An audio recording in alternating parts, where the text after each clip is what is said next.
We're all very aware of how difficult relationships can be. We're all very aware how difficult it can be to work with other people. We are all very aware of how difficult it can be to have good marriages. And it really surprises me that sometimes devotees say, we have nothing to do with psychology, because it's the psychological issues that are actually at the foundation of those relationship issues. And I wanted to talk about that.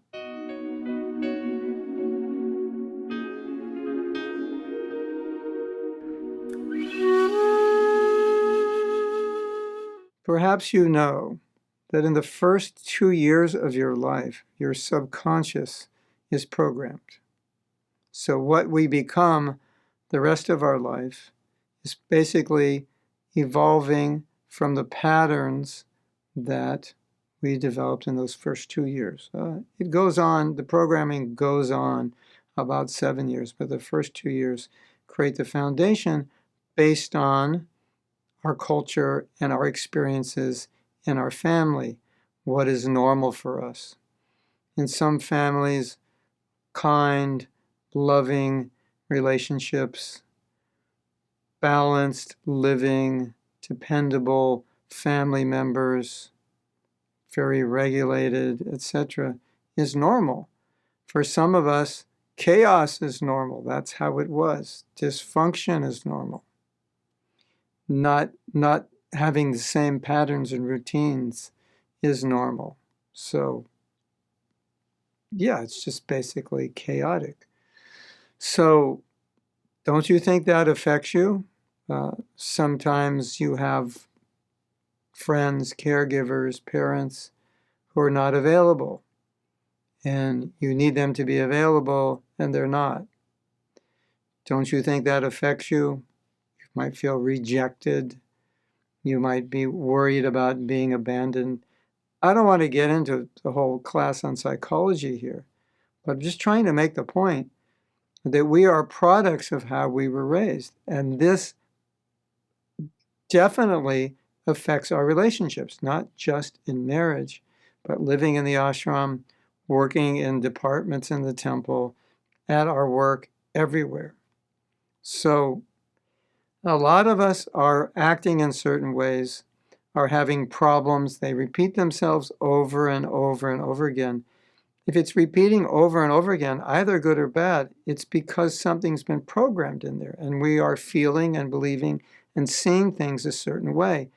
And that becomes our reality. And sometimes we are so convinced that the problem is outside ourselves and has nothing to do with us because of how we were raised. We can't see it any other way. And then we don't do anything to improve. Or some of us believe, well, this is just how I am. This is how I was raised. I was raised with trauma, and we think we can't do anything. We can change that subconscious programming. Subconscious means we don't even know it exists, but it's affecting us consciously.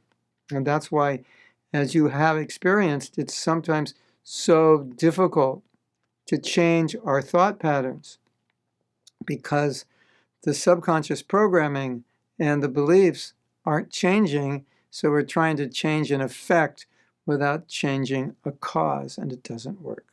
So the purpose of making this video is just to make you aware that, make all of us aware that we are very much programmed, and so many of the idiosyncrasies and difficulties we have, and sometimes the jealousy and the wanting to be appreciated and wanting to be noticed and feeling rejected if someone doesn't give us what we want or smile at us, or any of these things that make our life difficult, are coming probably from conditioning we got growing up. And so if we don't change it and we're continually having problems, then we should be smart enough to realize that, yeah, it's coming from me. And most everyone wants to be married, and it doesn't work when you still have these issues. It doesn't work. And then you transfer these issues to your children.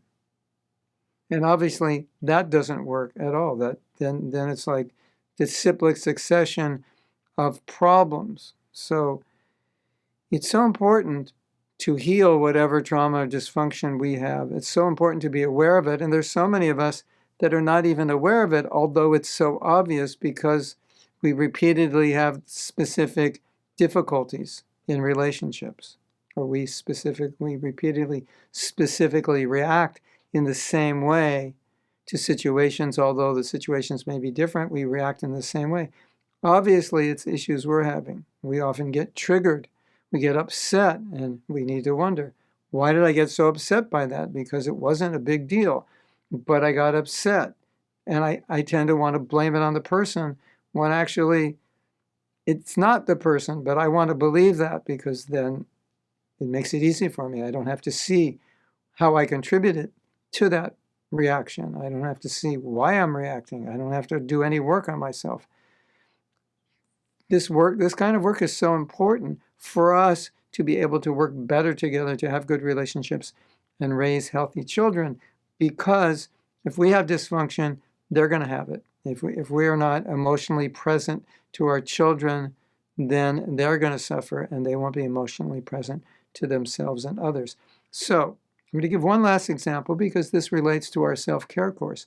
In our self-care course, a lot of devotees realize that they don't really feel that they're worth it. They're worth doing the work that they need to do to be Krishna conscious. They kind of give up on themselves. If you were raised by anyone who didn't really care for you, it's easy to understand why you wouldn't care for yourself, because how you were cared for, or the lack of care that you were given, is generally how you see yourself, as worthy, not worthy, somewhat worthy. And that's how you will take care of yourself. So maybe you had loving parents, but they're gone all the time. They were busy, they were working. You feel neglected. Do you neglect yourself? Probably. So, I mean, as I said, this can be a whole course, but I think you can understand how these things affect us, and we need to be aware of them. We need to work on them, and then, believe it or not, we will get along better. And most of us just say, we'll just chant better rounds, be more Krishna conscious, and we'll get along better. In theory, yes, but practically, in many cases, we don't see that to be true. And in fact, in some cases, we see the opposite to be true. The more Krishna consciousness we practice, sometimes the more narrow we become, the more fanatical we become, the less introspective, and the more we're acting out our conditioning in the name of this being Krishna consciousness. Probably you've seen these things. I just want to bring your awareness to these things so that you can think about your own situation, especially if you're not married and you want to be, or you're in a marriage and it's not working, or you're having problems with your children. It's a huge responsibility to be emotionally mature, to be psychologically healthy, if you're going to be raising children, if you're going to be in a relationship, if you're going to be able to work well with other devotees.